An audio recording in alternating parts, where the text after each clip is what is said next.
మన తండ్రి అయిన దేవునికి సమస్త మహిమ ఘనత ప్రభావములు కలుగునుగాక. మన ప్రభువును రక్షకుడునైన యేసుక్రీస్తు వారి అతి పరిశుద్ధమైన నామంలో ప్రియమైన దేవుని బిడ్డలందరికీ హృదయపూర్వకమైన ప్రేమ వందనములు తెలియజేసుకుంటున్నాను. దేవుని పరిశుద్ధ గ్రంథంలో నుండి ఆదికాండము 38వ అధ్యాయమును ధ్యానం చేద్దాం. 38వ అధ్యాయము మొదటి వచనమును చదువుకుందాం. ఆ కాలమందు యూదా తన సహోదరులను విడిచి హీరా అను ఒక అదుల్లామీని యొద్ద ఉండుటకు వెళ్ళెను. దేవుడు ఈ కొద్ది మాటలను మన కొరకు దీవించునుగాక. ప్రభునందు ప్రియమైన సహోదర సహోదరులారా, చదవబడిన ఈ వాక్య భాగాన్ని మనం గమనించినప్పుడు యూదా తన సహోదరులను విడిచి హీరా అను ఒక అదుల్లామీని యొద్ద ఉండటానికి వెళ్ళాడు. అక్కడ షూయా అను ఒక కనానీయుని చూచి అతని కుమార్తెను వివాహం చేసుకున్నాడు. ఆమె యూదాకు 3 కుమారులను కన్నది. పెద్ద కుమారుడి పేరు ఏరు, రెండవ కుమారుని పేరు ఓనాను, మూడవ కుమారుని పేరు షేలా. యూదా తన పెద్ద కుమారుడైనటువంటి ఏరుకు తామారునిచ్చి పెళ్లి చేశాడు. ఏరు దుర్మార్గుడు గనుక దేవుడు అతన్ని మొత్తినప్పుడు ఏరు చనిపోయాడు. ఆ కాలంలో మరిది ధర్మం అని ఒకటి ఉండేది. ఇదేంటంటే అన్న చనిపోయినప్పుడు మరి తమ్ముడు అన్నకు సంతానము కలగ చేయవచ్చు, అన్న భార్యతో కలిసి సంతానమును కలిగించవచ్చు అన్నమాట. ఇది మరిది ధర్మం అని ఆ రోజుల్లో పిలువబడేది. అప్పట్లో మనస్సాక్షి యుగం గనుక ఇది సాక్షాత్తు మరి న్యాయబద్ధంగాను చట్టబద్ధంగాను నైతికంగాను అమలులో ఉన్నటువంటి ఒక అభ్యాసం అన్నమాట. ఈ క్రమంలో ఏరు చనిపోగా అతని తమ్ముడైనటువంటి ఓనాను తన అన్న అయినటువంటి ఏరుకు సంతానం కలిగించాల్సి ఉంది. ఓనాను దానికి సహకరించలేదు కాబట్టి దేవుడు ఓనానును కూడా మొత్తాడు. ఆ తర్వాత యూదా 3వ కుమారుడైన షేలా ఇంకా చిన్నవాడు కాబట్టి తన అన్నకు సంతానం కలగచేయటానికి అతనింకా పిల్లవాడు గనక యూదా తామారును తన పుట్టింటికి పంపించి వేస్తాడు. షేలా పెద్దవాడవుతాడు, కానీ యూదా తామారుకి ఇచ్చినటువంటి మాటను మర్చిపోతాడు.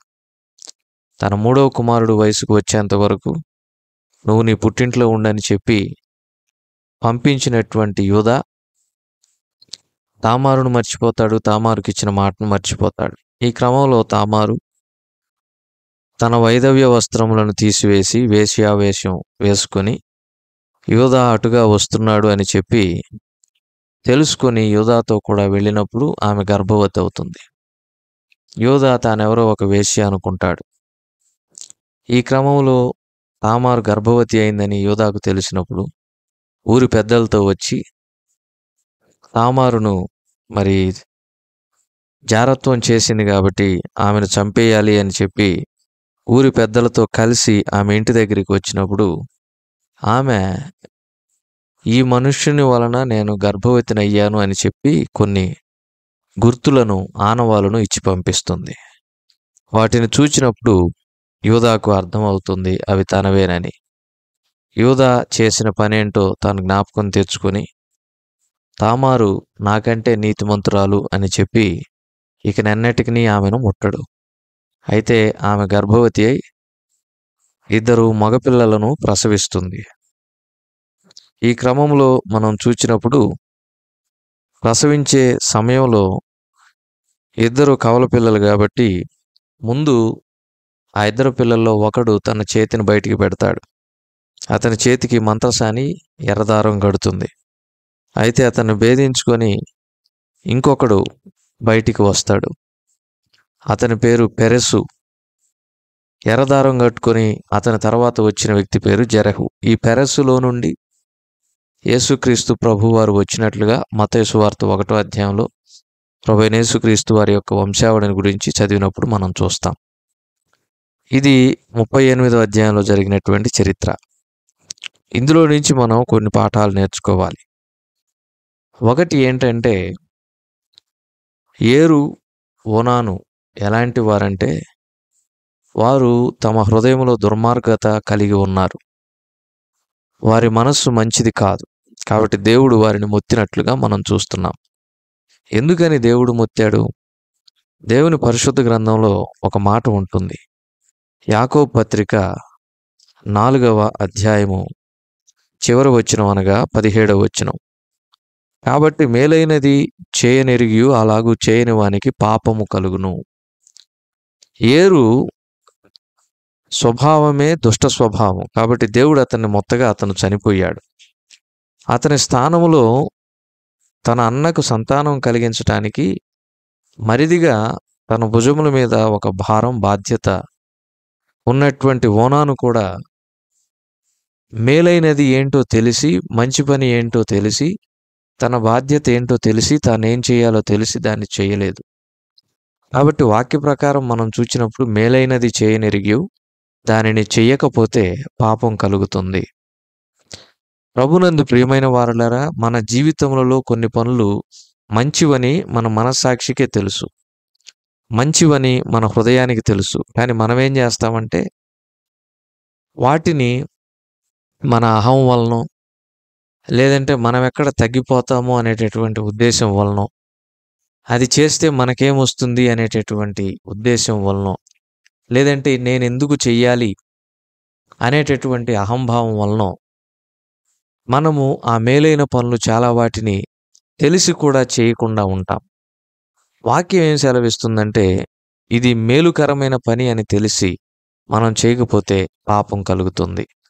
ఉదాహరణకు, తగ్గించుకోవాలి అనే సందర్భం ఉంది, తగ్గడం లేదు. ఉదాహరణకు, సమాధానపడాలి అనేటటువంటి పరిస్థితి వచ్చింది. ఎదుటివారు ప్రేమించి సమాధానం కోరి వచ్చినప్పుడు సమాధానం మనము అందించలేకపోతున్నాం, సమాధానం పరిస్థితిని ఇవ్వలేకపోతున్నాం. అలాగే ఎదుటివారు మనలను ప్రేమిస్తూ ఉన్నప్పుడు తిరిగి ప్రేమించలేకపోతూ ఉన్నాం. ఎదుటివారు మన మేలును కోరుతుంటే మనం వారికి కీడు తలపెడుతూ ఉన్నాం. ఎదుటివారు ఎదుగుతూ ఉంటే మనం ఓర్చుకోలేకపోతున్నాం. ఎదుటివారు బాధలో ఉంటే ఓదార్చలేకపోతున్నాం. సహాయం అవసరమైన పరిస్థితుల్లో ఉంటే సహాయం చేయలేకపోతున్నాం. మేలును పొందుకొని కృతజ్ఞత లేని వారంగా జీవిస్తూ ఉన్నాం అనుకోండి. ఇవన్నీ మేలుకరమైన పనులు, మంచి విషయాలని మనకు తెలుసు. చిన్నప్పటి నుంచి మనం పాఠశాలలో చదువుకున్నాము, సండే స్కూళ్ళల్లో చదువుకున్నాము, వాక్యంలో చదువుకుంటూ ఉన్నాం. మేలైనది చేయనెరిగి అలాగూ చేయని వానికి పాపము కలుగును. మనం మేలు చేయుటందు విసుగు చెందకూడదు. ఇక్కడ ఓనాను మేలైనది చేయనెరిగి అతను చేయలేదు కాబట్టి అతనికి పాపం కలిగింది. ఇది మనకు ఒక పాఠం. కాబట్టి ప్రభునందు ప్రియమైన సహోదరుడా, సహోదరి, మన జీవితంలో ఏదైనా మంచి పని, ఇది మంచిది, ఇది చేస్తే మంచి జరుగుతుంది అని మనకు అనిపించినప్పుడు దాన్ని చేయకపోతే కూడా మనం పాపం చేసిన వారము అనే పాఠాన్ని నేర్చుకుంటూ ఉన్నాం. రెండవది ఏంటంటే, యూదా మర్చిపోవుట. ఏం మర్చిపోయాడు? 3వ కుమారుడు పెద్దవాడయ్యేంత వరకు నీ పుట్టింట్లో ఉండమ్మా అని చెప్పి కోడల్ని తన పుట్టింటికి పంపించాడు. 3వ కుమారుడు పెద్దవాడైన తర్వాత తన బాధ్యతను యూదా తాను మర్చాడు. రెండవది, మరి తామారు ఉన్నటువంటి ఊరి వైపుగా వెళుతూ ఉన్నాడు. అక్కడ ఒక వేశ్యను చూచాడు, ఆమెతో కూడా వెళ్ళాడు. ఆ తర్వాత జరిగినటువంటి పరిస్థితి ఏంటో మనకు తెలుసు. మర్చిపోయాడు. మారువేషంలో ఉన్నది వేశ్య అని గుర్తించలేకపోయాడు. ఆ తర్వాత తానే ఒక గోతిలో పడ్డట్టుగా మనం చూస్తూ ఉన్నాం. ప్రభునందు ప్రియమైన వారలారా, ఇలాంటి పరిస్థితులు కూడా ఉంటాయి. స్వయంకృతాపరాధాలు అంటారు వీటిని. మనము ఏదైనా మాట ఇచ్చినప్పుడు ఆ మాటను మర్చిపోవటం వలన చాలా సమస్యలు వస్తాయి. మాటదేముందిలే అని చెప్పి సులభంగా మనం ఇచ్చేస్తాం. చాలా సులభంగా కమిట్ అయిపోతాం కొన్ని విషయాలకి. అందుకే పెద్దలు అంటారు, సంతోషంలో వాగ్దానం చేయకూడదంట, కోపంలో మాట్లాడకూడదంట. ఈ రెండు ప్రమాదకరమే. సంతోషంలో వాగ్దానాలు చేసేటప్పుడు మనకు తెలీదు, మన పరిధులు దాటి మన శక్తికి మించి వాగ్దానాలు చేసేస్తాం. ఆ మాట తూలి బయటికెళ్ళిన తర్వాత ఆ వాగ్దానాలు నెరవేర్చకపోతే అదే మనకు ఊరవుతుంది. కోపంలో మాట తూలామనుకోండి, ఆ మాట నిలిచిపోతది. కోపం తగ్గిన తర్వాత సమాధాన పడాల్సిన పరిస్థితి వస్తే మాట నిలిచిపోయి ఉంటుంది. అందుకనే సంతోషంలో వాగ్దానం చేయకూడదు, కోపంలో మాట్లాడకూడదు. యూదా మాటిచ్చాడు, దాన్ని మర్చిపోయాడు. అది తనకే ఊరయ్యింది. కాబట్టి ప్రభునందు ప్రియమైన వారలారా, ఇది కూడా మనకు ఒక మంచి పాఠమే. కాబట్టి జాగ్రత్త సుమా. మనిషి తన భావోద్వేగాలను ఎందుకు అదుపులో ఉంచుకోవాలంటే ఎలాంటి ప్రమాదాలు ఎదురవుతాయి కాబట్టే భావోద్వేగాలను మన స్వాధీనంలో పెట్టుకోవాలి. మనం అన్నిటికీ రియాక్ట్ అవుతూ ఉంటే, రెస్పాండ్ అవుతూ ఉంటే చాలా నష్టాన్ని మనం చూస్తామనే విషయాన్ని ఇక్కడ చూస్తూ ఉన్నాం. యూదా తాను మాటిచ్చాడు, మర్చిపోయాడు. ఆ తర్వాత తామారు తన మామ ఇచ్చిన మాట మర్చిపోయాడని చెప్పి ఆమె మారువేషం ధరించింది. మామతో కూడా వెళ్ళింది. ఎలాగైనా సంతానం పొందుకోవాలి అనేటటువంటి పని చేసింది. అయితే ప్రభునందు ప్రియమైన వారలారా, ఇక్కడ ఆమె చేసినటువంటి పనిని బట్టి మనం చూచినప్పుడు 38వ అధ్యాయం 26వ వచనం చదవగా, యూదా కంటే ఆమె నీతిమంతురాలని సాక్షాత్తు యూదానే సాక్ష్యమిస్తూ ఉన్నాడు. ఎందుకంటే మామ మాట ఇచ్చి మర్చిపోయాడు. ఇక తనకు సంతానం కలిగేటటువంటి పరిస్థితి లేదు. యూదా పెద్ద కుమారుడైనటువంటి ఏరు దుర్మార్గుడని తెలిసి తామారుకిచ్చి పెళ్లి చేయడం అనేది కూడా అది కూడా ఒక తప్పే కదండి. తన కుమారుడు దుర్మార్గుడని తెలిసి ఒక స్త్రీనిచ్చి పెళ్లి చేసినప్పుడు ఆమె ఎంతగా ఇబ్బంది పడి ఉండొచ్చు. ఆ తర్వాత అతను చనిపోతే రెండవ వాడు కూడా సరి అయిన వ్యక్తిత్వము కలిగిన వాడు కాదు అని మనకు అర్థమవుతూ ఉంది. ఇలాంటి కుమారులు యూదాకు ఉన్నారు. అలాంటి ఇంట్లో తామారు అడుగుపెట్టింది. ఆమె కూడా ఇబ్బందికరమైన పరిస్థితులు ఎదుర్కొన్నది కదా. ఆ తరువాత తాను సంతానం పొందుకొనుట కోసం మరి యూదా చెప్పిన మాటను బట్టి పుట్టింట్లో వేచి ఉంది, కనిపెట్టుకొని ఉంది, నిరీక్షిస్తూ ఉంది. కానీ యూదా ఆమెకు ఒక నమ్మకమును కలిగించి దానిని మర్చిపోయాడు, విస్మరించాడు. అది కూడా బాధ కలిగించేటటువంటి విషయమే. కాబట్టి ప్రభునందు ప్రియమైన వారలారా, ఇక్కడ ఆమె జారత్వం చేసింది అని చెప్పి ఊరిలో ఉన్నటువంటి వారు నిందవేశారు. మామ కూడా ఆమెను రాళ్లతో కొట్టి చంపడానికి ఆమె ఇంటి వరకు వచ్చాడు. అందరూ కలిసికట్టుగా వచ్చారు. అందరూ వ్యతిరేకమైనటువంటి స్వరముతో ఆమె ఎదురుగుండా ఉన్నప్పుడు, ఆమె మీద నిందలు వేస్తూ ఉన్నప్పుడు ఆమె చేసినటువంటి పని ఒక ధైర్యవంతమైనటువంటి పని. ఆమె మనస్సాక్షికి ఎక్కడా కూడా ఆమె చేసినటువంటి పని ఒక నేరము అనిపించలేదు. యూదా కూడా ఆమె నీతిమంతురాలు అని చెప్పి సర్టిఫై చేశాడు. కాబట్టి ప్రభునందు ప్రియమైన వారలారా, ఇక్కడ క్రియల మూలముగా ఆమె చేసినటువంటి పనులు ఆమెను నీతిమంతురాలుగా తీర్చుతూ ఉన్నాయి. ఆమె చేసినటువంటి పని ఎక్కడా కూడా మరి అనీతిమత్వంగా లేదు కదా.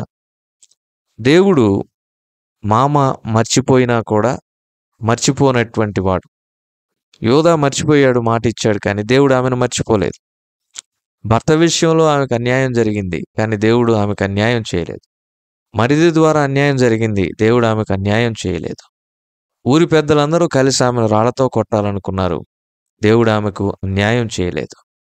వ్యభిచారమందు ఎవరైనా పట్టబడితే కేవలం స్త్రీని మాత్రమే కాదండి రాళ్లతో కొట్టాలని చెప్పే ధర్మశాస్త్రం. పురుషుణ్ణి కూడా కలిపి ఇద్దరిని రాళ్లతో కొట్టాలని చెప్తూ ఉంది. కానీ సమాజం ఎప్పుడూ కూడా పురుష పక్షపాతంగాను, స్త్రీ పట్ల ఒక వివక్షతోనూ ఉంటూ ఉంది. ఈ క్రమంలోనే పాపాత్మురాలైన స్త్రీ సందర్భంలో కూడా మనం చూస్తాం. అందరూ ఆమెను రాళ్లతో కొట్టాలనుకున్నారు, కానీ ప్రభు ఆమెను కనికరించాడు. దేవుడు న్యాయాధిపతి కదా, ఆయన న్యాయం తప్పనివాడు, మాట తప్పనివాడు. ఆయనకు పక్షపాతం లేదు. తామారు విషయంలో ఆయన న్యాయమునే జరిగించాడు. అన్యాయమునకు గురైనటువంటి తామారుకు ఆయన న్యాయం చేశాడు. మరిచిపోబడినటువంటి తామారును ఆయన జ్ఞాపకం ఉంచుకున్నాడు. ఆమెను ధన్యురాలుగా చేసి యేసుక్రీస్తు ప్రభువారి యొక్క వంశావళిలో చేర్చినట్లుగా మనం చూస్తూ ఉన్నాం. మనుషులు మరిచినా దేవుడు మర్చిపోడు. మనుషులు విడిచినా దేవుడు విడిచిపెట్టడు. మనుషులు తృణీకరించినా దేవుడు తృణీకరించడు. మనుషులు ఎన్నిక చేయకపోయినా దేవుడు ఎన్నిక చేస్తాడు అనే విషయాన్ని తామారు జీవితం నుండి ఈ రోజున మనం క్లుప్తంగా నేర్చుకుంటూ ఉన్నాం. కాబట్టి ప్రభునందు ప్రియమైన సహోదరుడా, సహోదరి, దిగులు వద్దు, కలత చెందవద్దు. ప్రభువు మన పక్షాన ఉన్నాడు. దేవుడి కొద్ది మాటలను మన కొరకు దీవించును గాక. ప్రార్థన చేసుకుందాం. కృప కలిగిన మా ప్రభువా, మీ ఘననామమునకు స్తోత్రములయ్యా. విత్తబడిన వాక్యమును నీరుకట్టి ఫలింపచేసి వాక్యం ఆలకించిన మీ ప్రియబిడ్డలను పేరు పేరున దీవించి మీ నామమునకు మహిమ పొందమని మా రక్షకుడైన యేసుక్రీస్తు వారి పరిశుద్ధమైన నామములో ప్రార్థించి అడిగి వేడుకొంచున్నాము తండ్రి. ఆమెన్.